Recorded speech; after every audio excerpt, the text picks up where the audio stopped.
So bakit nga ba kadalasan apat yung channel ng mga DJ mixer na nakita natin sa mga club and festival, kaso dalawa lang naman yung gamit nila na CDJs or turntables? Parang naging standard na lang kasi yung 4 channels sa isang premium, high-end o kaya club standard or festival standard na setup. So even if you're not gonna use all 4 channels, kadalasan yung mga nasa tech rider or requirement ng mga DJ ay isang 4 channel na mixer. Now, of course, there are DJs who use all 4 channels, some DJs use all 3 channels, pero most of the time, DJs use 2. Pero kahit 2 channels na yung gamit natin sa isang DJ mixer, it doesn't mean na totally useless yung other 2.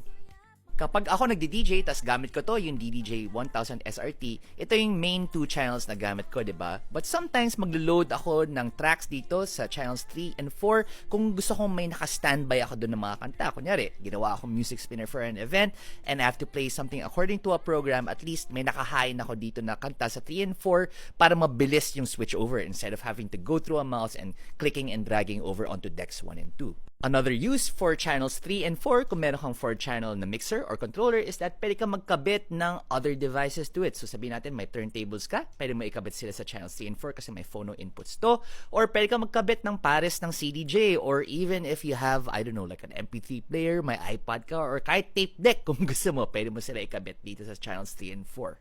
At the end of the day, it's about flexibility more than necessity, unless again you're the type of DJ who really uses all 4 decks or you use 3 channels.